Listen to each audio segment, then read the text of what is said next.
That's James's dinner. It's a Basa fillet, some fried rice, and beets and croissant. And he's having that for dessert. I'm talking about this again. I watched the movie again, and this is how I've rated things. So, then paint, and that has Owen Wilson in it, who I love. The Little Mermaid, Play Dream, Eraserhead, Hack Season 1, and D1, D.I. Ray Season 1. Eraserhead. Yeah, but I will mention. That before, didn't you? I did. But this time I'm reviewing why it's not on the top of the stack this time is because I'm reviewing the second disc in this. So the second disc has interviews, which, whatever, it wasn't as good. So that's what I'm reviewing this time. And I guess I'll just start with the top one. Well, I wanted to... While we're on the top of the interview, this is just a little aside. On CBC today, I'm ashamed I listened to CBC. It was their culture program with whatever his name is. Anyway, I thought I was listening to a David Lynch interview because there was this kind of different guy, and his name was David, but it turns out it was the Talking Heads. So David Byrne. Yeah. Oh, but that's good. Not far off, kind of like different take on things, and so on and so forth. Oh, that's so nice. I thought I'd just interject there. Sure. So I've already reviewed Beau is Afraid, and I gave it a high rating. But I wanted to review a bunch of art films. So you'll notice that, especially these top ones, they're mostly about. There's some artistry to the filmmaking here. So I'll talk about that primarily in this review, or try to. So, Beau is Afraid. Last time I watched it, I was writing poetry right through, and I still gave it top rating. It was awesome. So I thought, well, to be fair, I should watch it without writing poetry, just watching the movie, and see how I still found it. Still awesome. It's, it's 3 hours long. Well. And still... and you watched it again. Yeah, I watched it again. It's worth it. It's an awesome movie, and there were some things that I missed while I was writing poetry that I caught the second time that made the movie make a little more sense or whatever. But it was still surreal and awesome and whatever. So, yeah, it's a great movie. So I can't imagine who wouldn't want to watch it. Not for children, of course. And honestly, I don't think any of these shows are. And yes, I'm saying I don't think any of these shows on the stack are today. So this one, Paint, with Owen Wilson, it says here, the blurb says, a work of art. And oh my gosh, yes it is. It was so awesome. There were some excellent lines in here that the actors got to say, and the characters that they portrayed were awesome. I love this. I love this. So this is about a PBS painter who teaches people how to paint in, hour-long shows. Is he any good? Yeah. We've seen very good people getting on. Yeah. We've seen people that are, well, hardly any better than me. Yeah, but anyway, this is fantastic. Another blurb on the back says Owen Wilson gives one of his best performances, and I'd have to say, yeah, this was unexpected. How I really wouldn't have, if somebody said, oh yeah, this is about one of those TV artists who paints mountain pictures or whatever, I'd be like, oh dear. But this was awesome. His hair isn't encouraging on the front either. It's so great. It looks a bit like a foot. They even got that. The Little Mermaid. So I already sort of reviewed this a little bit. I just mentioned that I thought it was a better um, version than the last one. The movies that Disney was putting out at the time when they did the Little Mermaid, the artwork just wasn't there. And I agree. yeah, They had a and guy so who just took over the fact that they're corporation. redoing some of those now, it's thank goodness they are, because the stories are worth telling. And but having said that, I think that children would prefer the first one, even though the artwork isn't as good. I really think they would. This is a bit long for kids to sit through. This one, I can't remember how long it was, but it seemed 135 minutes. That's pretty long to expect kids to sit through. Over I don't 2 think they hours. would. Yeah. So, as much as kids love watching the shows on repeat, just going around in a circle, I don't think they want to sit through one story that is that long. But I don't know. Maybe Disney's going to find out or whatever. But, or somebody who is watching The Little Mermaid, this story, having watched the other story when they were younger, they're going to love this. The artwork is fantastic. You can't tell when, like, there's real acting, real actors in this, like Melissa McCarthy is playing the sea witch, and anyway, so there's real actors in here. You can't tell where the computer animation ends and the real actor set whatever begins. It's all so fluid. It's amazing what they were able to do here. They've changed a few things. Like I said when I did the brief review of this earlier, the mermaid looks different. She is now cappuccino kind of skin, and her hair is Okay.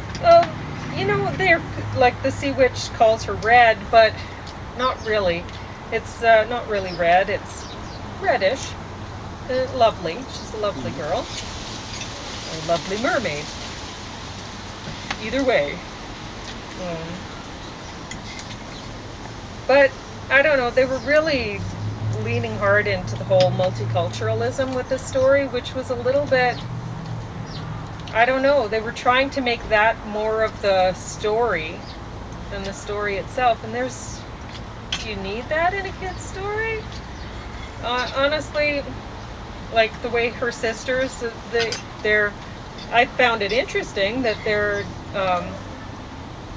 they look like they're from different places. And Ariel's dad, the king of the sea, whatever, he says, well, you're my daughters of the seven oceans or whatever, right? And so then you're like, oh, well, yeah, they would, if they're from different oceans, then you would expect them to look different. And but then you have the prince's mother. The prince looks, I don't know, maybe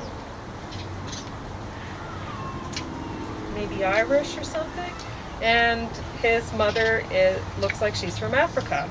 So it's not unbelievable, but it's just I don't know. There was just a little bit too much of multiculturalism in here, not enough focus on the story itself.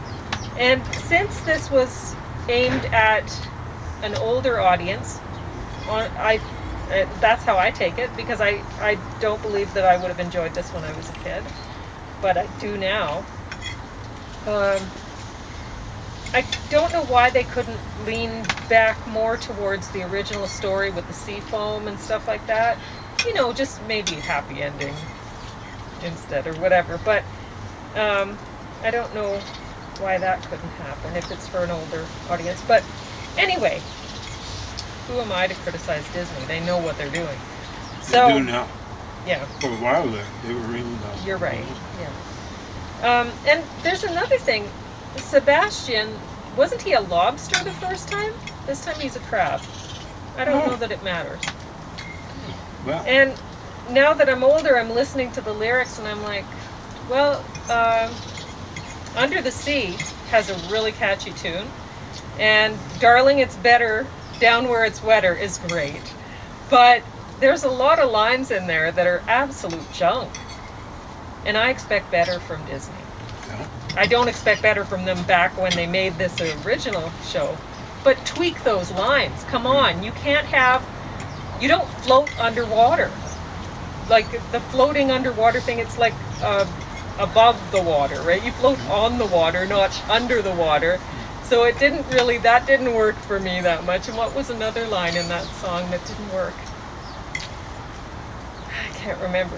But they were using that for the rhyme, right? They want the rhyme, so they were depending on that floating thing. And then there was another one that they were also using it for the rhyme, and you got to do better than that. Anyway, so I actually preferred Kiss the Girl, that song, in this instead. And they gave a couple new songs, I think. I didn't remember them in the original. But, I mean, I was a little bit older when that came out, and maybe I'm wrong. Anyway, the art was lovely. Playdream. I expected this to actually be a claymation show. It's not. It's a documentary about the guys who did the California Raisins and all that, right? And I mean, they That was were big huge. for a while. Yeah. When was that, the 80s? Yeah. Yeah, I think so. I don't, honestly, I don't remember. Mm-hmm. But I found it interesting to see the documentary rather than the claymation stories. Like I haven't seen that first one that Will and Bob put out together. They were talking about that, and later on Will's saying, no, I came up with the claymation thing.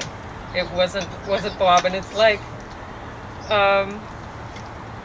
I haven't seen that original show, but looking at this documentary, it kind of sold me on the idea that, yeah, I think it was Bob that was the artist behind the whole thing. And then Will, he did the video work, right? And he was able to hire a bunch of artists or to be a part of the team, and he was able to make something that was commercially successful. And they were saying, well, Bob, he would do really neat artistic things, but they were saying, well, he was probably bipolar or something, and things just weren't getting Is he no longer around? finished. I don't know. Anyway, gotta be careful. There's all sorts of people making claims But yeah, about who's creative in certain yeah. those sorts of things, and I'd be very skeptical. I'm reading about the Nancy Drew things, and oh my God, it's put together by a feminist. And Nancy Drew was created by women. No, it was created by the guy who created the Hardy Boys, and the guy who created the Bobbsey twins, incidentally. How long did he died when he was in 1930?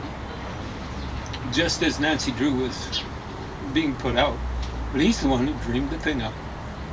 And how long had he been dreaming up stories for kids? Going back to 1890. That doesn't seem much before 1930, but that's frickin' 40 Maybe years. you're right. Maybe Will was the guy who created the claymation thing, but It's possible. I have no idea. I mean, I'm just going by this.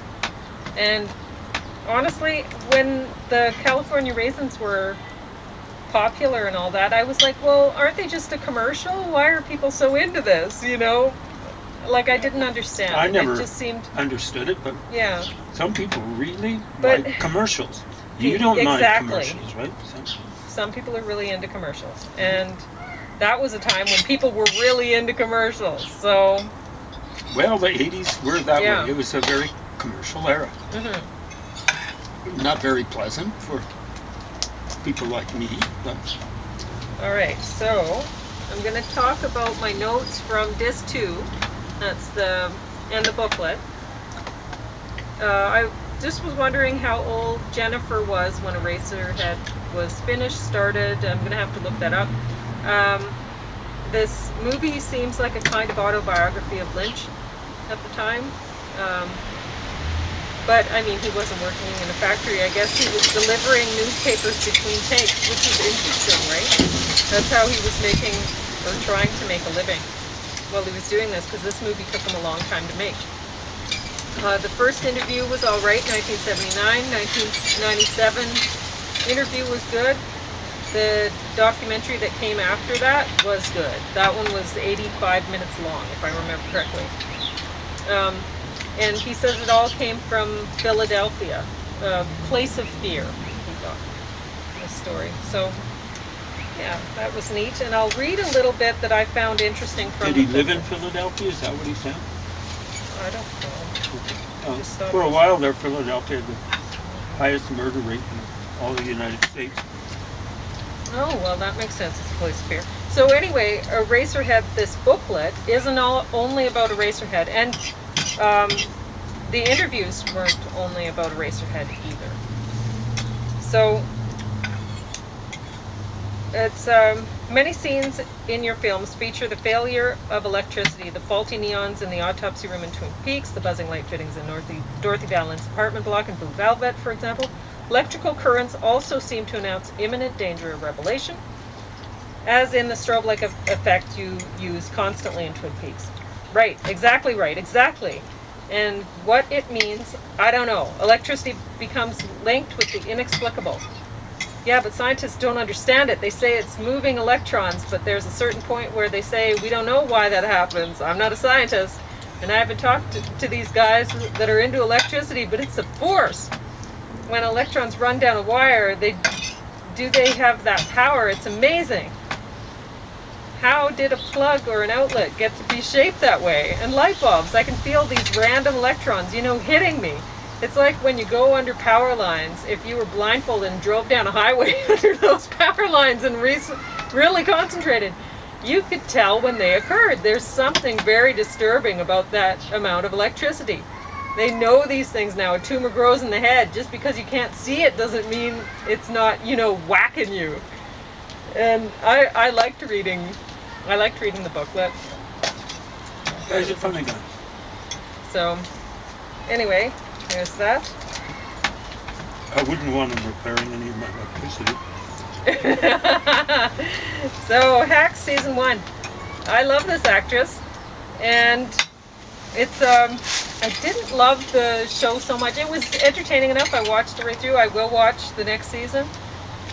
But it's about a couple comedians who are, most people would say, are total Bs. So, they're not well liked. But the one, she's older and she's very successful. Then the other one, she is not. She's been written off, and this older woman kind of takes her under her wing, sort of thing. Excuse me.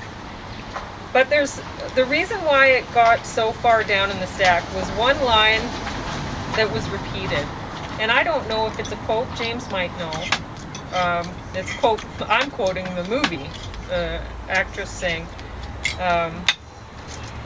"You're born alone and you die alone." And they repeated that, and it's like, what? No, you're not born alone. There's obviously somebody there who's giving birth to you, for one thing. If nothing else, that person is there. And if you're born alone, you're dead. Because exactly. Your mother's died. Yeah. So, yeah. Of course. So this is like the dumbest quote ever, and it's repeated in this. Ugh. Now understand, amongst left-wingers, close to the most revered figures of Jean-Jacques Rousseau, and what did he say? Now,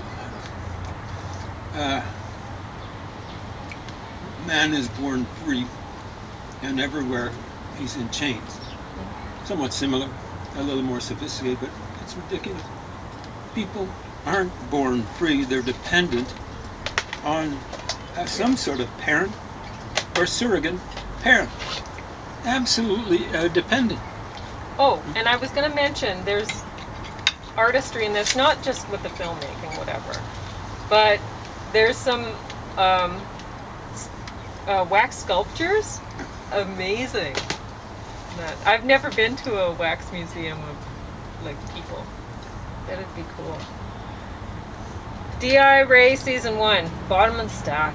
This just didn't compare. It's a PBS show, but the main actress here that they're following, she has less personality than cardboard. She's just not. I mean, I don't expect in a police drama sort of thing for the police to be really engaging or whatever, right? I mean, I was just going to say, she's playing yeah. a police officer, so you can't expect too much. Yeah. Cops are, I feel, for some of them, but I worked with the cops for a couple of years, and I'd never choose that ever again.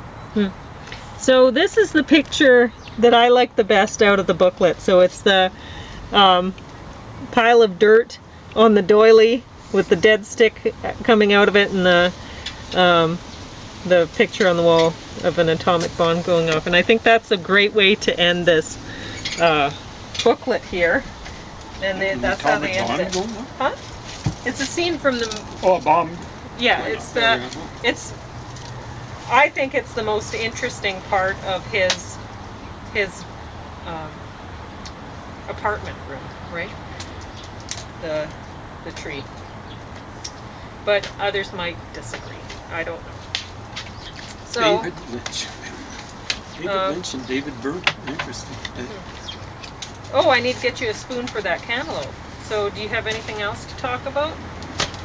No, I was just drinking that water. I'm heading out. I'm going to eat this. Oh, on the road. Okay. My place at leisure. Sure. Because I ate a lot. You notice I left about half the fish.